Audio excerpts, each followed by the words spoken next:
여러분 반갑습니다. 오늘 수요 성경 공부 오신 여러분들 환영하고요. 우리 잠시 기도하고 공부 시작하겠습니다. 하나님 아버지, 오늘도 저희들이 수요일날 하나님 말씀 공부하기 위해서 모였습니다. 저희들과 함께 해주시고 저희들이 말씀으로 새로워지는 은혜가 있게 도와 주옵소서. 예수님의 이름으로 기도하옵나이다. 아멘.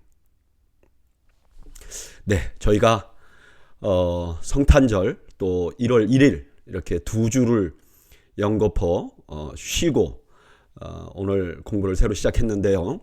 그래서 저희가 이전에 여호수아서를 공부를 했었죠. 잠깐 리마인드를 한번 하고 공부를 시작하겠습니다. 여호수아서는요 1장부터 8장까지는 가나안 땅에 들어가는 거, 그 얘기가 있어요. 어떻게 들어가고 요단강 어떻게 건너고 이런 이야기들. 그 다음에 9장부터 12장까지는 초기 전쟁, 남부 연합군과 북부 연합군과 전쟁했던 이야기들이 있고요. 그 다음에 13장부터는 땅을 나누어요.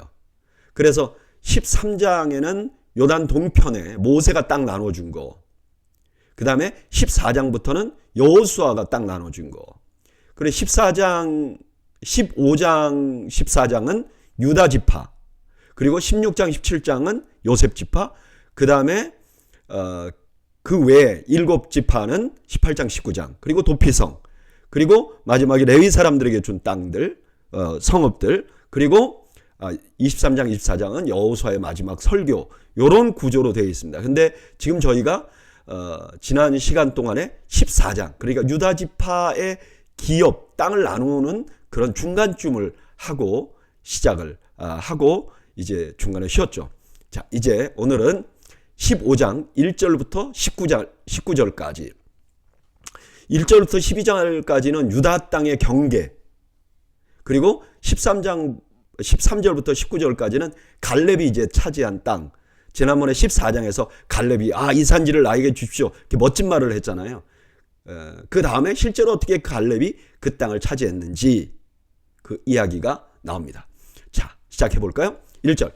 또 유다 자손의 지파가 그들의 가족들로 제비를 뽑은 땅의 남쪽으로는 에돔 경계에 이르고 또 남쪽 끝은 신광야까지라. 또 그들의 남쪽 경계는 염해 끝 곧 남향한 해만에서부터 아그라빔 비탈 남쪽으로 지나 신에 이르고 가데스바네아 남쪽으로 올라가서 헤스본을 지나며 아달라로 올라가서 돌이켜 갈가에 이르고 거기서 아스몬에 이르러 애굽 시내로 나아가 바다에 이르러 경계의 끝이 되나니 이것이 너희 남쪽 경계가 되리라. 그 동쪽 경계는 염해니 요단 끝까지요. 그 북쪽 경계는 요단 끝에 있는 해만에서부터 벳 호글라로 올라가서 벳 아라바 북쪽으로 지나 루벤 지파 보한의 돌에 이르고 또 아골 골짜기에서부터 드비를 지나 북쪽으로 올라가서 그 강 남쪽에 있는 아둠밈 비탈 맞은편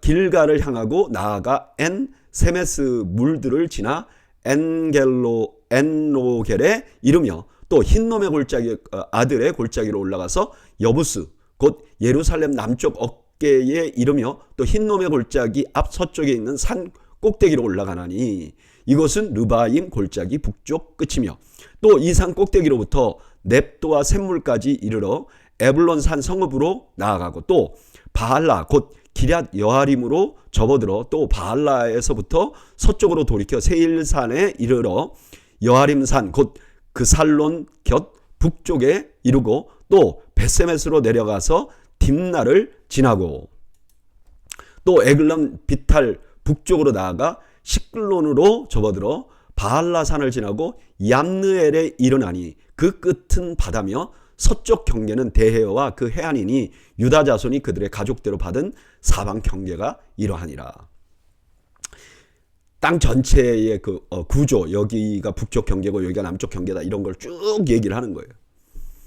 네, 여러분 지금 우리가 지금 읽어봤지만 대부분의 지역의 이름은 지금 유다 이스라엘의 어디 지역인지도 잘 몰라요. 대충만 알죠. 그리고 또 많은 성들은, 지역들은요 여기만 나와요. 다른 성에 아예 등장하지 않는 성들도 많아요. 그러니까 이게 그 당시 사람들에게는 너무나 중요한 장소였지만 오늘날 우리는 이게 의미를 알 수가 없어요.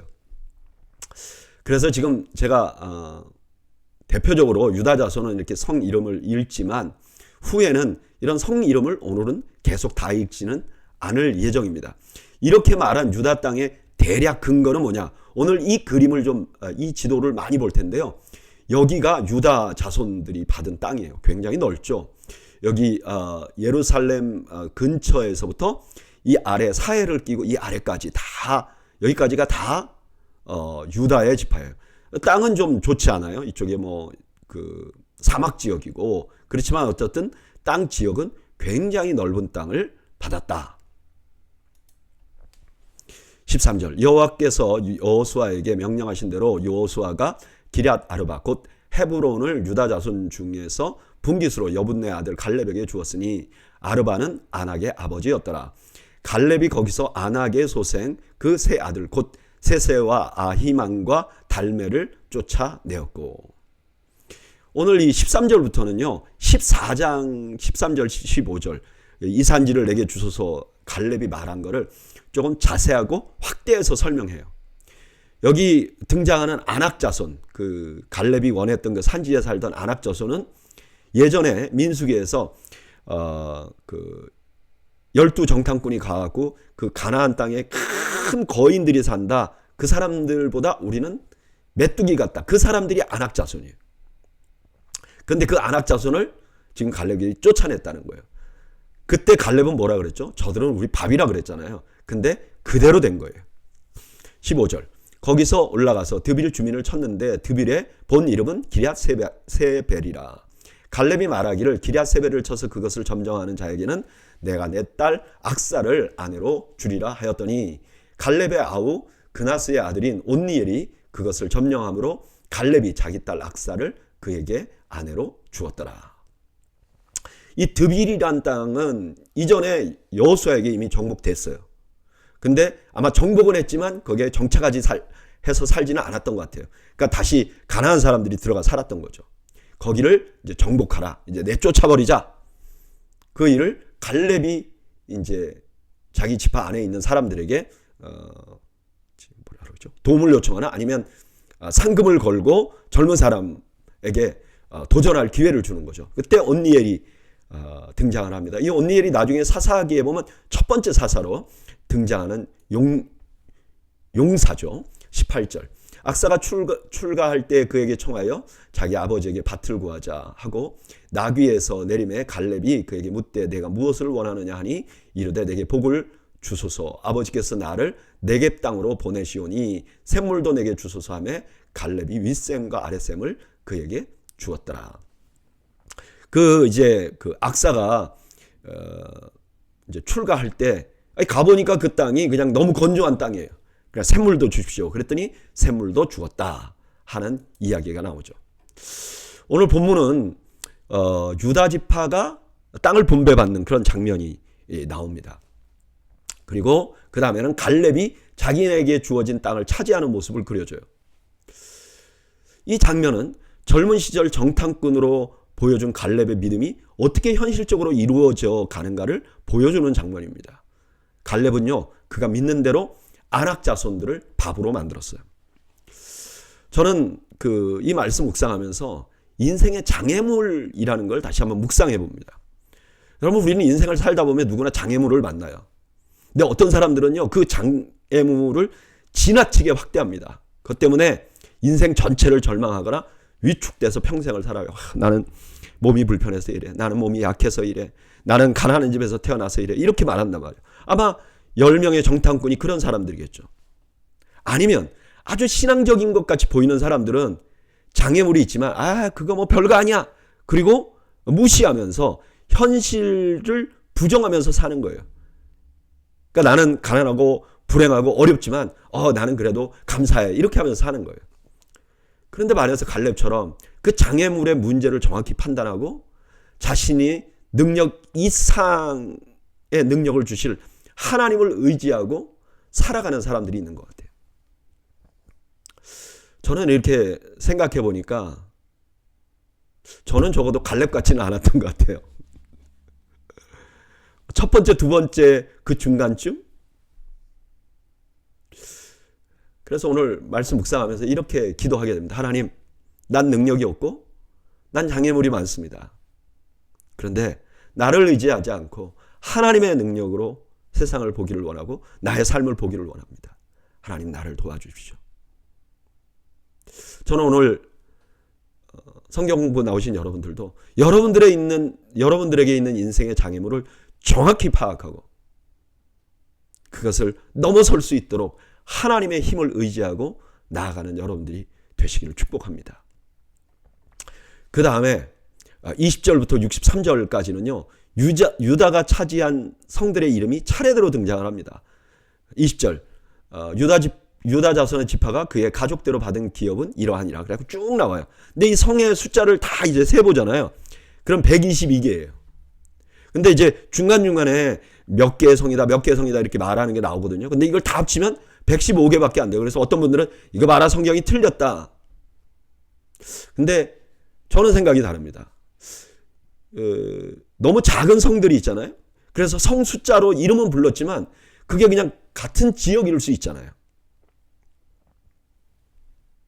마치 이 산호세 이렇게 말하면 여기 안에 뭐 써니베일도 있고 쿠퍼티노도 있고 산호세도 있고 산타클라라도 있고 뭐 이렇게 있는 것처럼 이걸 그냥 우리가 산호세 지역이다 이렇게 부르는 것처럼 그냥 한 지역으로 이렇게 부를 수도 있는 거 아니냐, 이런 생각이 듭니다.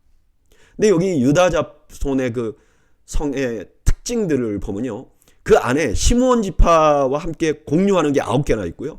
그 다음에 4개는 또 단 지파에 소속되어 있는 것도 있어요. 그리고 45절에서 47절까지는 블레셋의 도시들도 나옵니다. 그러니까 이거는 배당은 받았지만 실제로 정복하지 못한 땅들이 나오는 거죠. 그리고 63절에 마지막에 이렇게 말합니다. 예루살렘 주민 여부수 족속을 유다 자손이 다 쫓아내지 못하였으므로 여부수 족속이 오늘까지 유다 자손과 함께 예루살렘에 거주하니라. 유다 자손들에게 성을 많이 줬는데요. 그 중에 예루살렘은 여부수 사람들이 거기 살고 있어서 쫓아내지 못했다는 거예요. 그러니까 이렇게 강력한 유다 자손도 그냥 완전하게 정복하지 못했던 거죠. 15장 20절부터 63절까지는 유다 지파에게 주어진 성들의 이름이 나와요. 아까도 말씀드렸지만 이 성들의 위치나 이름 우리가 잘 몰라요. 그렇지만 이걸 처음 받았을 때는 이게 너무너무 중요한 이름이었을 거예요. 그래서 일일이 다 기록한 거죠. 그 당시 사람들에게. 근데 이렇게 유다 지파의 분배를 다 마치고, 유다 지파 하면 어쩌면 지금 어떤 리더잖아요. 제일 먼저 지금 새롭게 배분을 받는 거잖아요. 근데 마지막에 뭐라 그러냐? 예루살렘은 정복하지 못했다. 사실은 지금 전쟁이 끝났다 그러지만 여호수아가 가나안을 정복한 거는 모든 성에 있는 모든 가나안 사람을 다 죽이거나 쫓아낸 게 아니에요. 그냥 아주 메이저 성들 몇 개만 정착을 하고요. 그 다음에 땅을 나누고 그 다음에 개인적으로 또 정복해 나가야 되는 거예요. 그러니까 축복이 또한 사명이었던 거죠. 저는 이 생각을 해보니까 그게 맞는 것 같아요. 여러분, 축복은 또 사명인 거죠. 여러분, 우리가 이제 인생을 살잖아요. 이거 축복이죠. 우리가 이 땅에 태어나서 산다는 것 자체가 축복이죠. 근데 이건 또 사명이에요. 살아가야 하는 사명이 있잖아요. 나에게 가족이 주어지잖아요. 결혼을 하고 아이를 낳고. 근데 이렇게 가족이 주어지는 건 분명히 축복이에요. 근데 가족이 주어졌다는 것 자체는 또 하나의 사명이 되는 거죠. 이 가족을 잘 권사하고 부양하고. 교회도 그렇죠. 여러분, 교회가 우리에게 축복이죠. 근데 교회는 또한 사명이기도 합니다. 좋은 교회를 만들어 나가는 거 저절로 되는 게 아니죠. 그러니까 하나님께서 내게 주신 것들은 모두가 내가 갖고야 하고 만들어가야 하는 사명이 있는 거죠. 만약에 이걸 잊어버리면요, 축복이 상처와 아픔이 되는 거예요. 결혼했는데 신혼 초에 막 싸워요. 그러면 내가 분명히 이 사람하고 결혼할 때 기도하고 했고 정말 내가 사랑하고 했고, 근데 이렇게 단점이 많은 사람이에요. 막 그러고 상처를 받잖아요.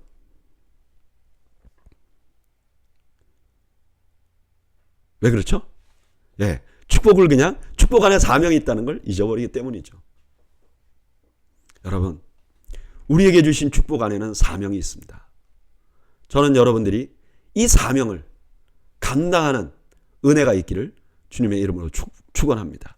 축복 안에 사명이 있다는 거 깨닫고 그 사명을 발견하고 수행해 나가는 여러분들이 되시기를 축복합니다. 자, 이제 16장으로 넘어가면요. 두 번째로 그 이스라엘 전체에서 영향력이 있는 지파들, 그러니까 요셉 지파, 에브라임과 므낫세에 대한 땅 분배에 대한 내용이 나옵니다. 자, 1절. 요셉 자손이 제비 뽑은 것은 여리고 샘 동쪽, 여리고 곁 요단으로부터 광야로 들어가 여리고로부터 베델 산지로 올라가고 베델에서부터 루스로 나아가 아렉 족속의 경계를 지나 아다롯에 이르고 서쪽으로 내려가서 야블렛 족속의 경계와 아래 벤홀롯과 게셀에까지 이르고 그 끝은 바다라. 요셉의 자손 므낫세와 에브라임이 그들의 기업을 받았더라. 두 지파를 대충 이렇게 여지역을 줬다. 지도를 보면 이래요. 오늘 이 지도를 이제 많이 보게 될 텐데 므낫세 지파는 여기 5번 여기 므낫세라고 돼 있죠. 므낫세 지파는 이 땅이에요. 여기 바닷가까지. 그리고 에브라임 지파는 바로 위에 여기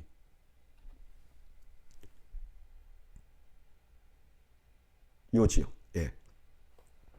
그래서 이 그 므낫세 지파와 에브라임 지파는 큰 중원에 아주 굉장히 큰 이 땅을 차지하고 있었던 거죠.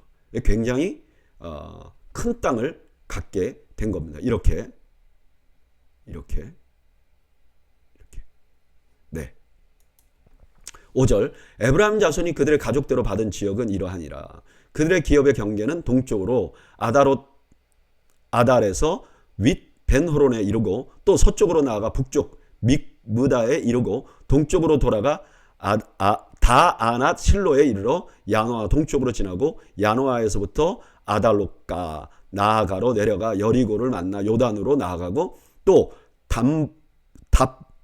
답부아에서부터 서쪽으로 지나서 가나 시내에 이르니 그 끝은 바다라. 에브라임 자손의 지파가 그들의 가족대로 받은 기업은 이러하였고, 먼저 에브라임 지파 요 땅을 설명을 하는 거죠.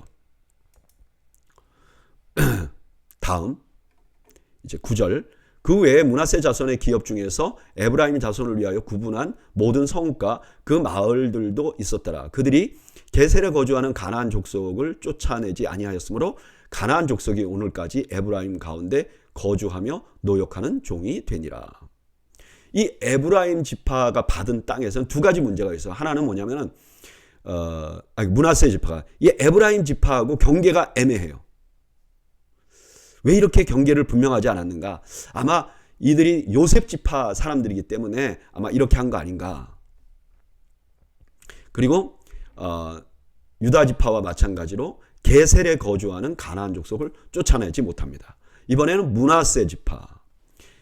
1절. 므낫세 지파를 위하여 제비 뽑은 것은 이러하니라. 므낫세는 요셉의 장자요 요셉의 장자였고 므낫세의 장자 마길은 길르앗의 아버지라. 그는 용사였기 때문에 길르앗과 바산을 받았으므로 므낫세의 남은 자손을 위하여 그들의 가족대로 제비를 뽑았는데 그들은 곧 아비에셀의 자손과 헤렉의 자손과 아스리엘의 자손과 세겜의 자손과 헤벨의 자손과 스미다의 자손이니 그들의 가족대로 요셉의 아들 므낫세의 남자 자손들이며. 이제 므낫세의 땅을 이제 분배할 때는 서론이 길어요. 왜냐하면 이 므낫세 사람들은 이미 요단 동편의 땅을 받았어요. 그러니까 이제 그걸 먼저 언급해야 하는 거죠. 그리고 므낫세의 장자 마길의 아들 길르앗은 그 동쪽의 땅을 받았고 나머지 자손들이 제비를 뽑아서 서쪽 땅을 받은 거죠. 그 이름은 이래요. 3절. 헤벨의 아들 길르앗의 손자 마길의 중손 므낫세의 현손 슬로보앗은 아들이 없고 딸뿐이요 그 딸들의 이름은 말라와 노아와 호글라와 밀가와 디르사라. 그들이 제사장 엘르아살과 눈의 아들 여호수아와 지도자들 앞에 나와서 말하기를 여호와께서 모세에게 명령하사 우리 형제 중에서 우리에게 기업을 주라 하셨다 하매 여호와의 명령을 따라 그들에게 그들의 아버지 형제들 중에서 기업을 주므로 요단 동편 길르앗과 바산 외에 므낫세에게 10분깃이 돌아갔으니 므낫세의 여자 자손들이 그의 남자 자손들 중에서 기업을 받은 까닭이었으며 길르앗 땅은 므낫세의 남은 자손들에게 속하였더라. 이제 3절부터는 이전에 한번 말씀드린 적이 있는 거예요. 슬로브아시의 자손이 이제 아들이 없어요. 딸만 있어요. 그래서 이 딸들이 우리는 딸밖에 없어서 아들에게만 땅을 주면 도대체 우리는 어디로 가야 됩니까? 우리는 그냥 아버지의 뭐라 그러죠? 그 기업을 잊어버리는 거 아닙니까? 그랬더니 아니야, 딸들도 줄 거야, 이렇게 말했다는 거죠. 이제 이 므낫세 아들들에 대한 그 땅 분배는요 되게 복잡해요. 그래서 이걸 좀 표로 설명을 하면요, 이 므낫세에게는 아들이 셋이 있었어요. 그 아들 중에 이제 마길이 그 리더 역할을 한 거죠. 이 마길에게는 베레스와 세레스가 있었어요. 근데 이 이제 베레스가 길르앗이라고 하기도 해요. 이게 뭐 그렇게 주장하는 사람도 있고 아닌 사람도 있어요. 그러니까 이건 약간 애매해요. 이 사람에게는 아들이 하나, 둘, 셋, 넷, 다섯, 6명 있었어요. 그런데 이 헤멜의 아들 중에 슬로보앗은 아들이 없어요. 그러니까 땅을 어떻게 분배를 했냐면은 하나, 둘, 셋, 넷, 5명 주고요. 슬로보앗의 딸들 5명에게 또 하나, 둘, 셋, 넷, 5을 준 거예요. 그러니까 전체를 10조각을 내서 줬는데 5은 아들들에게 주고 5은 손녀들에게 준 셈이 되는 겁니다. 네. 조금 복잡할까봐 그림으로 설명을 드렸어요. 오늘 본문에는 요셉의 두 아들 에브라임 지파와 므낫세 지파에게 분배된 땅에 대해서 나옵니다. 근데 여기에서 두 가지가 아주 눈에 띄어요. 첫째는 뭐냐면요, 17장 1절. 우리가 17장 1절을 보면 이렇게 말해요. 므낫세 지파를 위하여 제비 뽑은 것은 이러하니라. 므낫세는 요셉의 장자였고. 여러분, 므낫세는 원래 요셉의 장자였어요. 근데 야곱이 축복할 때 손을 어금 맞췄죠. 이렇게 거꾸로. 그래서 이제 요셉이 이렇게 하면 안 됩니다. 얘가 장자입니다. 그랬더니 야곱이 아니야, 이게 맞아, 이렇게 해서 그 에브라임이 장자 역할을 하게 돼요. 근데 이거는요, 여러분 생각해 보세요. 에브라임에게는 이게 엄청난 축복이잖아요. 와, 내가 이제 장자가 됐어. 근데 므낫세에게는 얼마나 큰 상처가 됐겠습니까? 자기가 형인데. 근데 여호수아서에서 그 상처를 싸매주는 거예요. 그래, 므낫세, 너는 원래부터는 요셉의 장자였지. 그리고 땅도 많이 준 거죠. 그 다음에 또 하나는요, 슬로브앗의 딸들의 이야기입니다. 아들이 없고 딸만 5이에요. 자칫하면 분깃을 잊어버려요. 근데 하나님이 여기서 딸들도 유산을 받도록 해줍니다. 근데 여기서 그치는 것이 아니에요. 그냥 우리가 생각할 땐 이렇잖아요. 슬로브앗에게 아들이 없어? 그러면 슬로브앗 전체에게 한 분깃을 줘. 그러면 전체 땅을 6조각을 나눠서 주면 될 거 아닙니까? 그죠? 여기 보면 그렇게 할 수 있잖아요. 아들이 6명이니까 6명 중에서 너도 한 분깃을 이 사람들하고 받으면 돼, 이렇게 말하면 되잖아요. 근데 그렇게 안 했다는 거죠. 어떻게 했는가? 5딸에게 한 분깃씩 줬다는 거예요. 이게 당시에는 이게 파격이에요. 오히려 더 많은 땅을 받게 되는 거죠. 저는 그냥 이 장면 보면서 참 하나님의 마음이 느껴지더라고요.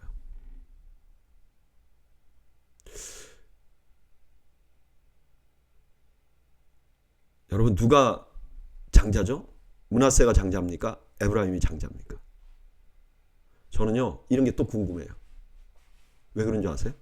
저는 뭔가 원리 원칙이 분명히 서야 편안한 사람이에요.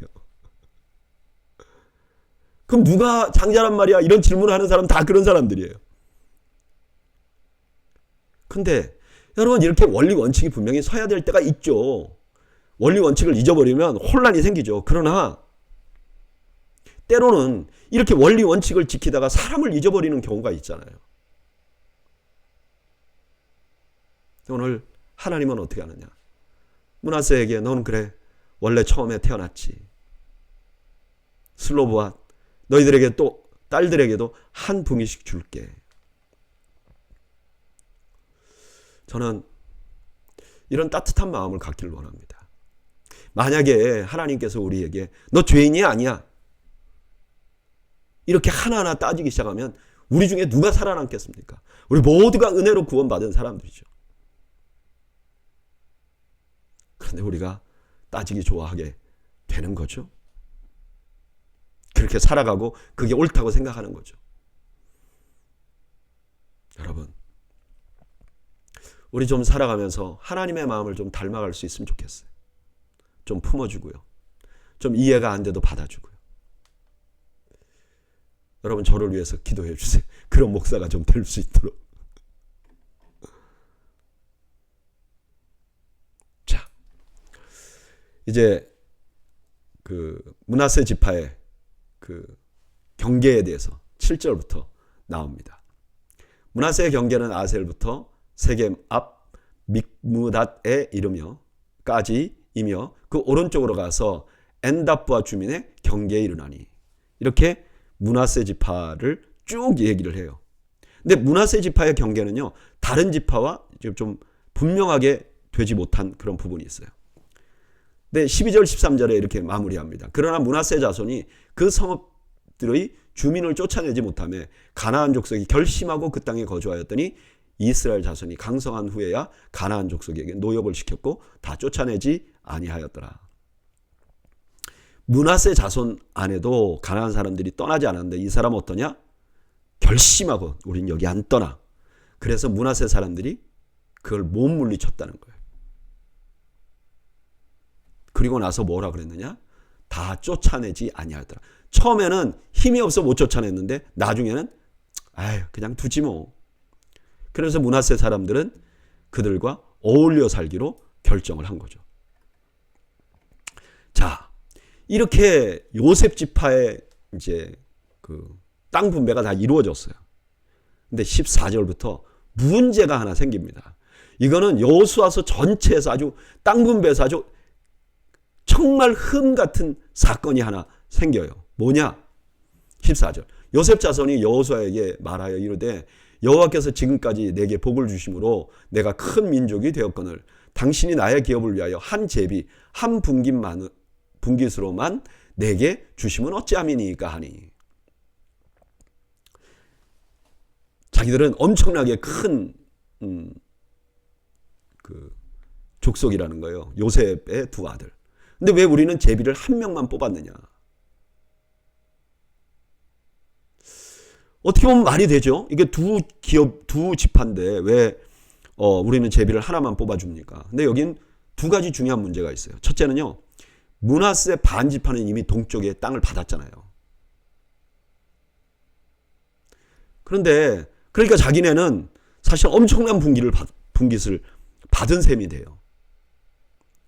그리고 자기들은 크다고요? 단지파나 이사갈 지파는요, 므낫세보다 인구가 더 많았는데 아주 좁은 산악지대를 분배받았어요.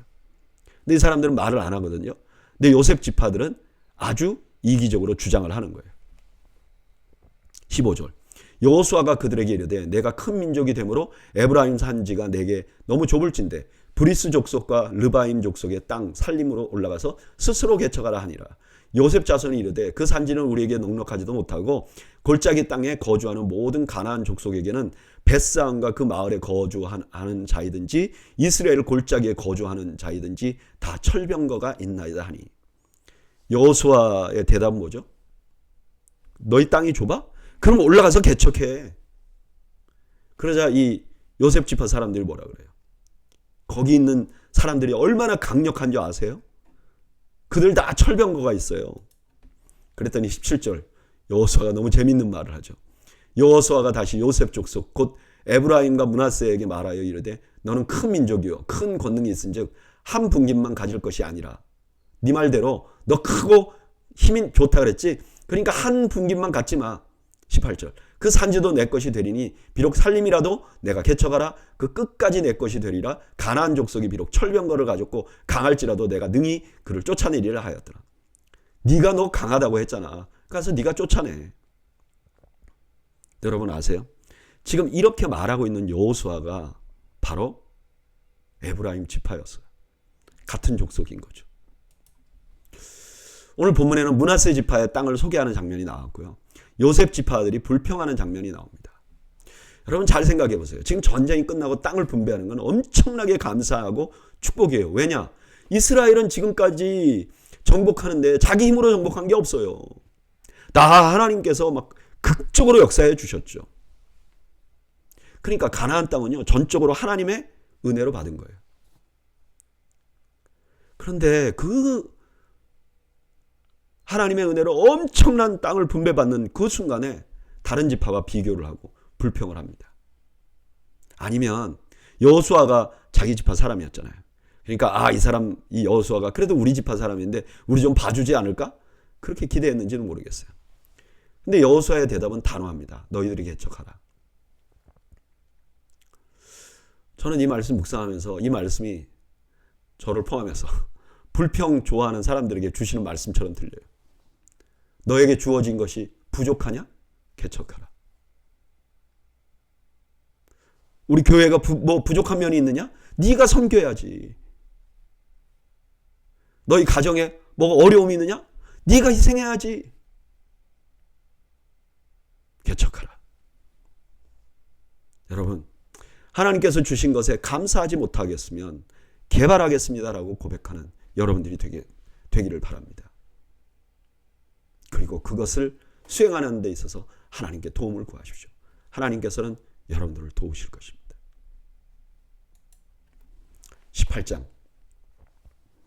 이제 18장부터는 나머지 7지파 땅 분배하는 것이 나옵니다. 1절.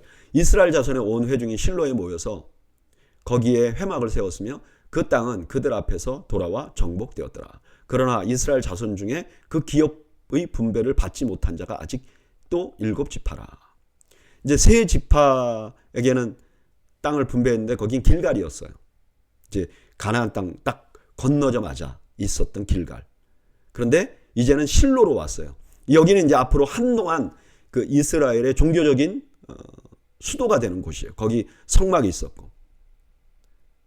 여기에 그때 돌아왔을 때 그 땅이 이스라엘 앞에 굴복했다. 정복되었다. 그러니까 다 이제 큰 전쟁은 끝났다. 이런 상황이죠. 3절. 여호수아가 이스라엘 자손에게 이르되 너희가 너희 조상의 하나님 여호와께서 너희에게 주신 땅을 점령하러 가기까지를 어느 때까지 지체하겠느냐. 너희는 각 지파에 3사람씩 선정하라. 내가 그들을 보내리니 그들은 일어나서 그 땅을 두루다니며 그들의 기업에 따라 그 땅을 그려 가지고 내게로 돌아올 것이라. 이 사람들이 땅 분배를 받겠다고 안 해요. 좀 생각하면 좀 이상하잖아요. 생각해 보세요. 지금 이제 전쟁 끝났고 땅은 분배받으면 되는데 저희 땅 분배해 주세요. 이러지 않는다는 거예요. 왜 이러지 않느냐? 땅 분배받으면요. 바로 가서 그 땅 이제 정벌 하러 나가야 되는 거예요. 그나마 앞에 세 지파는 그나마 먼저 나간 거죠. 근데 나머지 지파들은 그냥 하기 싫은 거예요. 이때까지 우리가 오랫동안 고생했는데 그냥 이러고 살지 뭐 이런 거예요. 그랬더니 여호수아가 책망 같은 말을 하고 그 땅의 지도를 그려오라 그래요. 이렇게 3명씩 나눠서 가서 땅의 지도를 그려오라. 아마도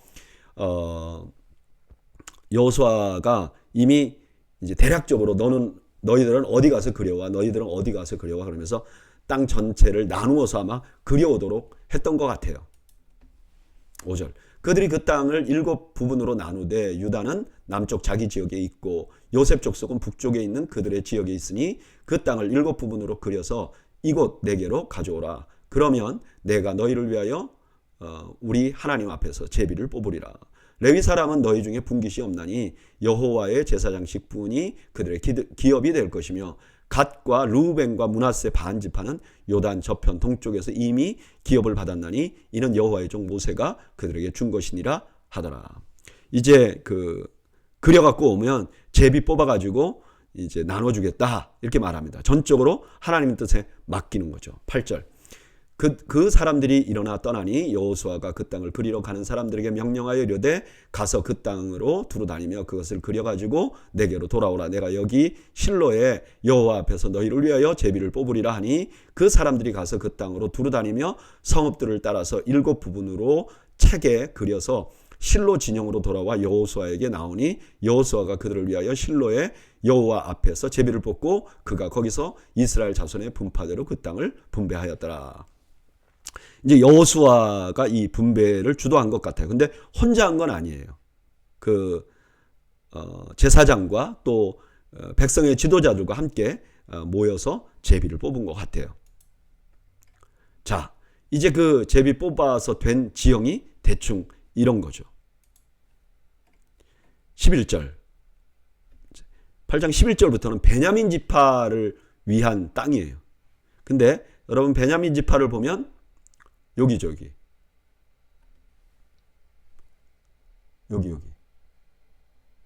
요 지역이죠. 예. 굉장히 작죠. 예. 다른 그 족속에 비해서 굉장히 작은 땅을 받았어요.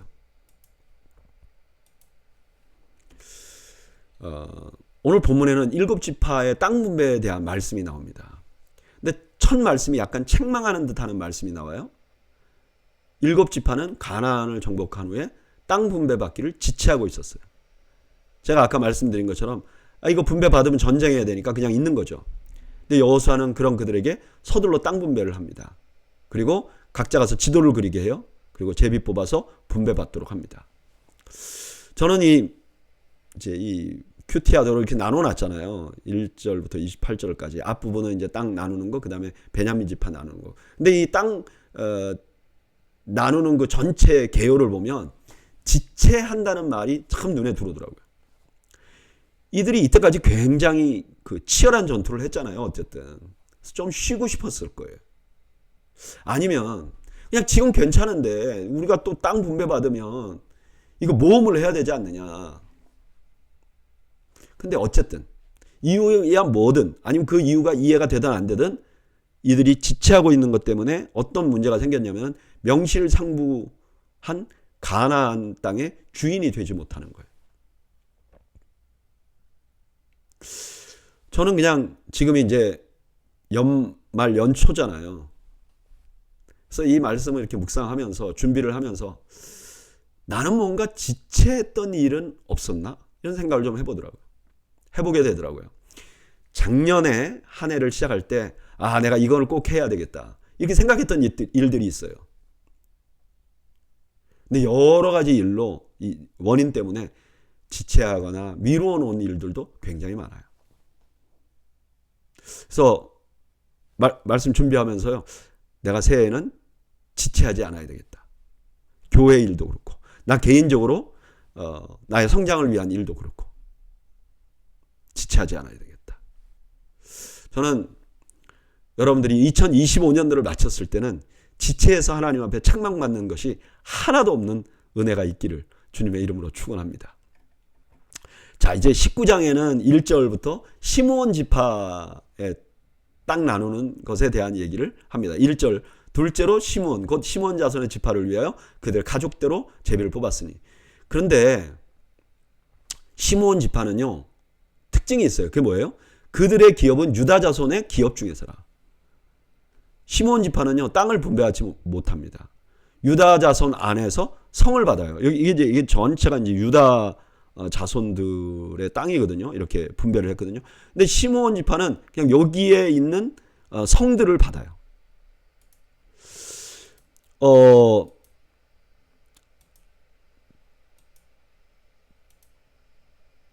왜 이렇게 했을까? 원래는 레위 족속만 땅을 분배받지 못하게 돼 있잖아요. 근데 왜 시므온 지파는 땅을 못 받았을까? 9절이 설명을 해요. 9절에 보면 이렇게 해요. 시므온의 자손의 이 기업은 유다 자손의 기업 중에서 취하였으므로 이는 유다 자손의 분깃이 자기들에게 너무 많으므로 시므온 자손이 자기의 기업을 그들의 기업 중에서 받았음이었더라.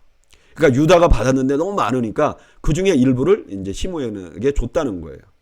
근데 사실 이것도 하나의 이유겠지만 더 중요한 이유가 있어요. 창세기 49장 7절에 보면 야곱이 시므온과 레위를 축복합니다.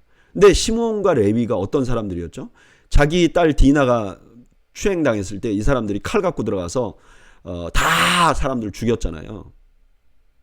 그러니까 야곱이 뭐라 그러느냐? 그 노여움이 혹독하니 저주를 받을 것이요 분기가 맹령하니 저주를 받을 것이라 내가 그들을 야곱 중에서 나누며 이스라엘 중에서 흩으리로다. 그래서 레위는 땅을 못 받았던 거죠. 시몬도 똑같이 폭력을 행사한 대가로 땅을, 기업을 받지 못하게 된 거죠. 여러분, 온유한 사람이 땅을 받게 되는 거죠.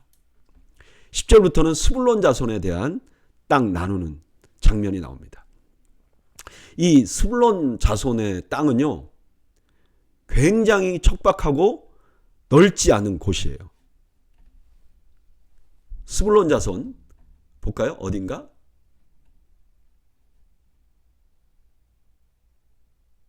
스불론 자손.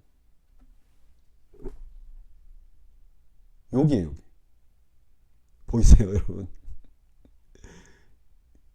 요렇게 작은. 그리고 뭐 성도 보잘것 없어요. 그냥 개발이 안 된 곳이죠. 진짜 불평할 만한 땅을 받았죠. 근데 나중에 보면요, 이 그 스불론 자손들이 사사기 시대 때 하솔 왕 야빈이 이제 이스라엘을 쳐들어오거든요. 그때 이제 드보라가 바락과 함께 전쟁에 나가잖아요. 근데 그때 가장 용맹하게 전쟁을 해요. 그래서 사사기 5장 18절에 이렇게 말해요. 스불론은 죽음을 무릅쓰고 목숨을 아끼지 아니한 백성이요. 가장 척박한 곳을 받았는데, 가장 작은 데를 받았는데 불만하지 않고 도리어 나라를 위해서 목숨을 바쳤다는 거예요. 그리고 17절 이하에는 이사갈 지파. 이사갈 지파도 16개의 성읍 목록만 제시를 해요. 근데 이 이사갈 지파는요, 땅이 정말 가장 비옥한 그 땅을 받았어요. 그래서 이 이사갈 지파가 어떻게 보면 전체에서 가장 복받은 땅, 여기 이스라엘 평야와 다볼산 이 지역 여기거든요. 굉장히 좋은 땅을 받은 거죠. 그런데 이렇게 좋은 땅을 받았기 때문에 나중에 보면 전쟁과 약탈을 가장 많이 겪습니다. 참 신기하죠. 분명히 너무 좋은 곳인데 그것 때문에 고난을 겪는 거예요. 오늘 이 그 본문은요, 19장 1절부터 23절까지는 뭐 시므온 지파, 스불론 지파, 이사갈 지파의 땅들이 막 나옵니다. 뭐 이게 어떤 의미가 있는지 잘 모르고 큐티할 때 이런 본문 나오면 제일 어려워요. 근데 저는요, 이 말씀 중에 스불론 지파를 주목하게 됩니다. 아까 말씀드린 것처럼 아주 작은 땅을 받았고요. 이사갈 지파보다도 비옥하지도 않아요. 이사갈 지파의 땅은 뭐 거의 곡창지대거든요. 근데 이 사람들은 요셉 지파처럼 불평하지 않고 대신 전쟁에 나갔을 때 가장 용맹하게 나라를 위해서 싸워요. 저는 이 말씀을 묵상하면서 어떻게 이럴 수 있을까라는 생각을 해봐요. 근데 아마도 이 사람들은요, 자기에게 주어진 것, 내게는 어떤 은혜가 있고, 내게는 어떤 재능이 있고, 내게는 어떤 재산이 있고, 그거보다는 내가 무엇을 해야만 하는가에 더 주목하고 있지 않았는가 하는 생각이 듭니다. 너무나 많은 사람들이요, 나는 재능이 없이 태어났어. 나는 가난한 집에서 태어났어. 나는 똑똑하지 못해. 이런 걸 갖고 다른 사람하고 비교하느라 내가 진짜 해야 할 일을 못하는 어리석은 사람들이 너무너무 많아요.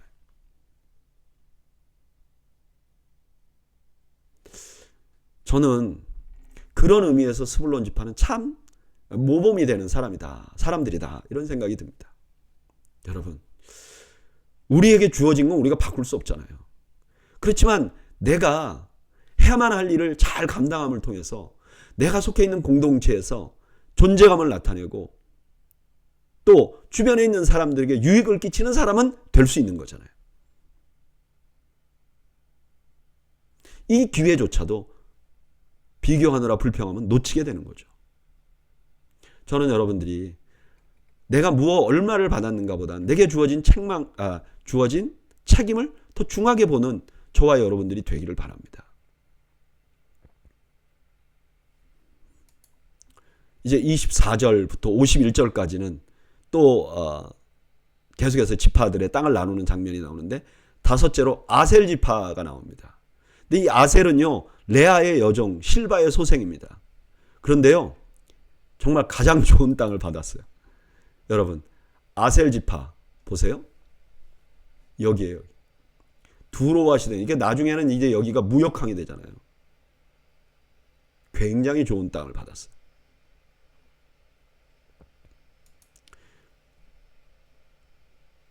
그리고 납달리 자손들. 납달리도 아주 풍요로운 땅을 받았어요. 납달리 이쪽이잖아요. 여기가 이제 갈릴리 호수고요. 이 위에는 굉장히 넓은 그 초지가 있어요. 이 산이고 여기 이 지역은 굉장히 풍요로운 지역입니다.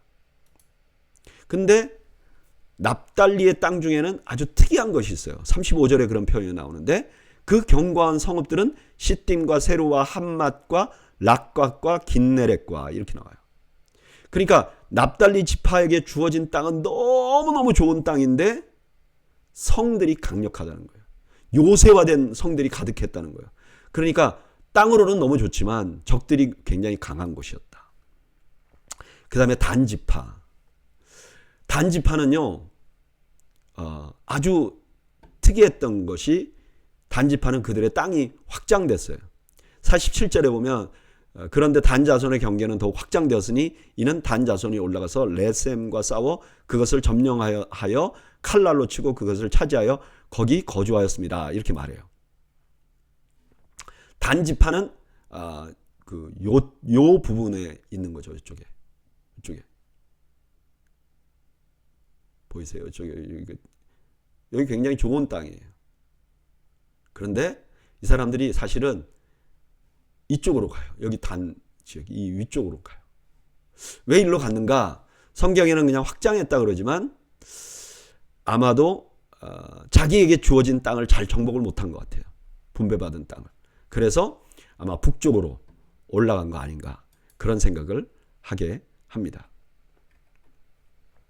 그리고 이제 7지파를 다 이제 땅을 나누었죠. 49절. 이스라엘 자손이 그들의 경계를 따라 기업의 땅 나누기를 마치고 자기들 중에서 눈의 아들 여호수아에게 기업을 주었으니 곧 여호와의 명령대로 여호수아가 요구한 성읍 에브라임 산지 딥낫세라를 주매 여호수아가 그 성읍을 건설하고 거기 거주하였더라. 하나님은 여호수아는 지파가 아니잖아요. 그러니까 이제 땅을 주겠다고 약속 안 했어요. 근데 그 백성들이 그래도 여호수아가 지도자잖아요. 그러니까 특별하게 땅을 줬는데 그 땅은 딥낫세라예요.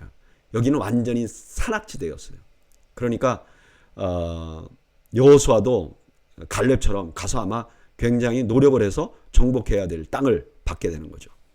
그리고 51절 제사장 엘르아살과 눈의 아들 여호수아와 이스라엘 자손의 지파의 족장들이 실로에 있는 회막문에 여호와 앞에서 제비를 뽑아 나눈 기업이 이러하니라. 이에 땅 나누는 일을 마쳤더라.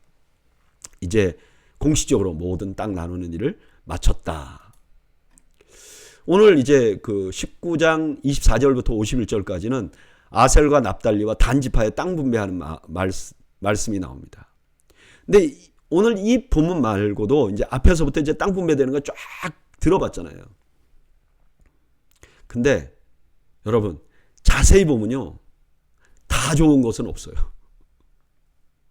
아까 말씀드렸지만 납달리는 갈릴리 주변에 가장 비옥한 땅을 받았잖아요. 누가 봐도 좋은 땅이었잖아요. 근데 거기는 아주 요새화된 성들이 많았어요. 그리고 정복하고 개척하기가 만만치 않았어요. 게다가 후에는 이방의 갈릴리 지역을 형성하면서 사람들에게 무시하는 장소가 됩니다. 어떤 지파에게는 이 점이 좋고 어떤 지파에게는 이 점이 부족하고 어떤 지파는 산지가 있고 그러나 도시들이 있고 어떤 지파들은 평지가 있지만 전쟁이 잦고 참 저희 인생과 닮은 것 같아요. 우리가 이제 인생을 살아가면서 사람들을 보면요, 우리가 참 부러워할 만한 사람들이 있어요. 아 정말 태어날 때부터 정말 좋은, 요즘 금수저라 그러나요? 뭐 수저론 그래가지고 금수저를 물고 태어난 사람들이 있어요. 근데요, 겉에서 볼 때는 너무 부러워도 속을 들여다보면 고민거리가 없는 사람이 없어요. 더 특이한 건 뭔지 아세요? 어떤 사람들은요, 누가 봐도 저거 큰 고민이에요. 보면 그냥 풍지박산난 집안에서 살아가고 정말 자기 몸도 연약하고 그런데요. 그냥 그거 담담하게 잘 극복하는 사람들이 있어요. 근데 어떤 사람들은 그냥 부부싸움만 한번 해도 그냥 세상이 무너지는 것 같이 해갖고 아무것도 안 하고 직장에서 한마디 들으면 직장도 그만두고 막 이렇게 살면서 고민이 그를 함몰하게 만드는 사람도 있어요. 참 이상하죠. 우리가 사는 세상은 다 좋은 것은 없고 그게 좋고 나쁨의 단점의 크기가 분명히 있는데 그것을 받아들이는 사람들의 마음도 다 달라요. 그러니까 중요한 것은 내가 얼마를 받았느냐, 어떤 환경에 있느냐보다 내게 주어진 것을 어떻게 잘 가꾸었느냐가 더 중요하다는 거예요. 하나님은 우리에게 달란트 비유에서 그러잖아요. 내가 얼마나 많이 남겼느냐에 하나님 주목하는 게 아니에요. 하나님을 신뢰하고 내게 주어진 것을 얼마나 최선을 다해서 수행했는가, 잘 가꾸었는가, 그걸 보겠다는 거예요. 그러니까 우리가 우리 인생을 맞췄을 때, 야, 너는 왜 100만 원밖에 못 벌었어? 넌 200만 원밖에 못 받았어. 이렇게 하지 않는다는 거예요. 그래, 너는 100만 원 정도 받은 상황에 있는데 너는 최선을 다해서 50만 원을 남겼구나. 너는 200만 원을 받는데 너는 최선을 다해서 100만 원 받았구나. 남겼구나. 그러면 잘했다. 그러니까 액수를 비교하는 게 아니라 거기에 얼마나 충성을 다했는지를 비교한다는 거예요. 저는 그런 면에서요. 우리 인생 이제 살아가면서 언젠가는 하나님 앞에 서게 되잖아요. 그래서 자꾸 하나님 나에게 왜 이런 걸 주셨어요? 왜 이런 인생을 주셨어요? 왜 이런 상황을 주셨어요? 그러지 말고 하나님 앞에 섰을 때 내가 어떻게 평가를 받을지를 생각하며 살아가고 거기에 집중하며 살아가는 것이 더 올바른 삶이 아닌가 하는 생각을 땅 분배하는 과정을 보면서 생각하게 됩니다. 20장 여기는 이제 도피성에 대한 이야기를 나와요. 1절 여호와께서 여호수아에게 말씀하여 이르시되 이스라엘 자손에게 말하여 이르기를 내가 모세를 통하여 너희에게 말한 도피성을 너희를 위하여 정하여 부지 중에 실수로 사람을 죽인 자를 그리로 도망하게 하라. 이는 너희를 위해 피의 보복자를 피할 곳이니라. 땅을 분배하고 나서 이제 다 끝나고 도피성 만들려고 그래요. 왜 그러냐? 부지 중에, 그러니까 실수로 사람 죽인 사람이 보호하기 위해서 사람 죽인 사람을.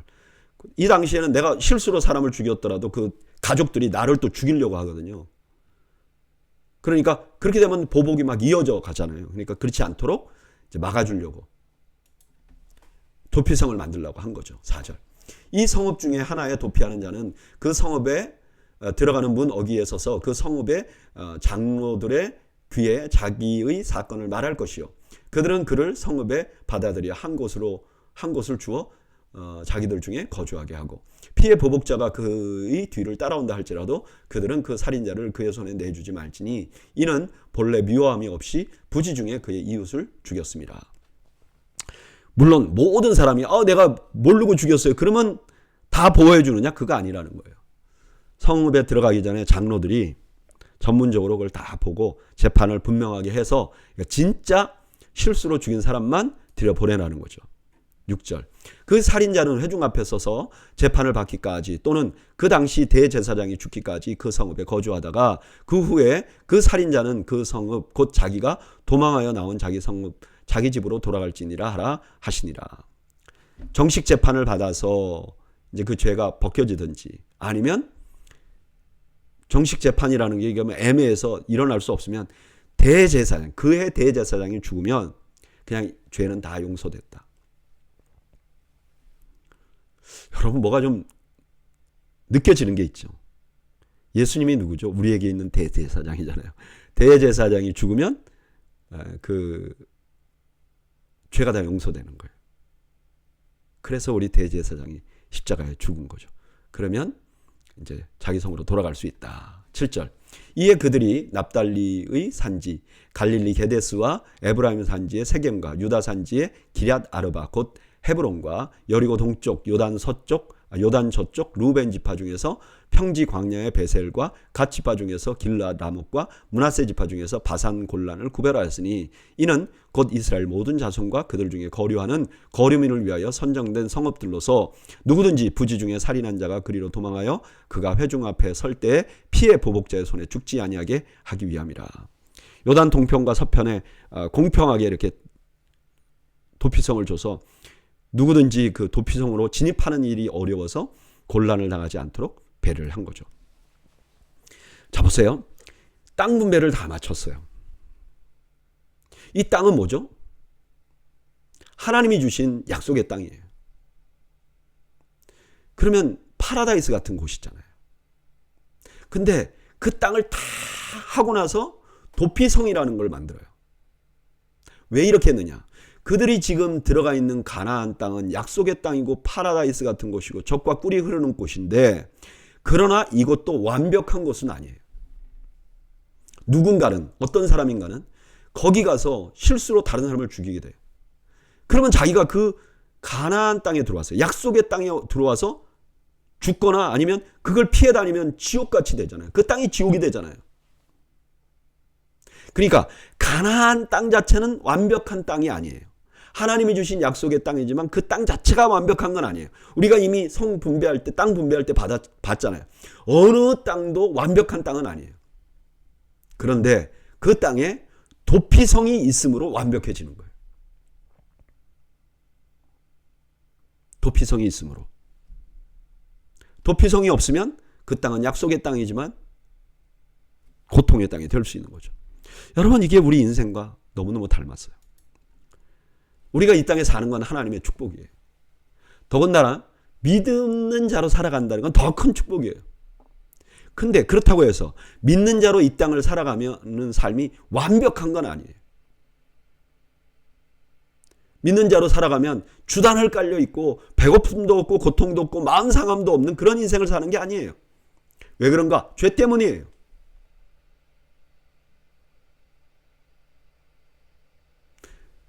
그래서 이 땅은요, 그 죄를 용서받을 수 있는 예수 그리스도의 십자가가 없다면 이 땅에 사는 것을, 하나님을 의식하고 사는 건 더 지옥 같은 거예요. 차라리 하나님 모르면 그냥 모른 채로 살다가 영원한 지옥에 가는 거잖아요. 근데 하나님을 알면 그 땅을 살아가는 것 자체가, 인생을 살아가는 게 더 지옥 같을 수 있어요. 근데 예수 그리스도의 십자가가 있기 때문에 이곳에서 우리가 믿음 생활하는 것이 소망이 있고 이곳이 축복의 땅이 되는 거예요. 그래서 십자가는요, 우리 도피성이고 우리 인생을 완벽하게 하는 축복이에요. 이 축복을 우리에게 주시기 위해서 하나님께서 그 독생자를 십자가에 매다신 거죠. 그러니까 우리 인생은요, 그 십자가 때문에 의미가 있게 된 것이고 그 아들을 보내신 하나님의 은혜 때문에 의미가 있어진 거예요.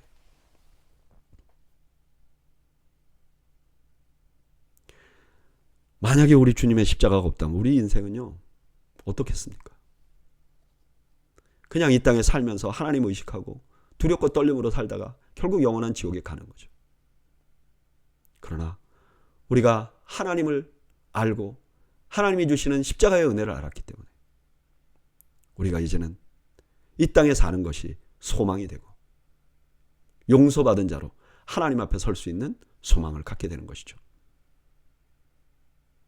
저는 영원한 도피성이 되시는 우리 주님을 여러분들이 잊지 않고 그 주님의 용서하심에 따라 우리 인생이 참 복된 인생이 된다는 걸 잊지 않는 여러분들이 되시기를 주님의 이름으로 축원합니다. 기도하겠습니다. 하나님, 오늘 우리가 이스라엘 백성들 땅 분배하는 장면을 보면서 도피성을 만들어주신 하나님의 마음을 다시 한번 보게 됩니다. 하나님, 우리에게 영원한 진정한 의미의 도피성을 주심을 감사합니다. 그 예수 그리스도의 십자가를 의지하고 우리가 남은 인생을 살아가는 우리 모두가 될 수 있도록 은혜와 자비를 베풀어 주시옵소서. 예수님의 이름으로 기도하옵나이다. 아멘. 여러분, 오늘 저녁에 여러분들의 가정에 십자가의 평안이, 은혜가 가득한 저녁이 되시기를 주님의 이름으로 축원합니다. 감사합니다.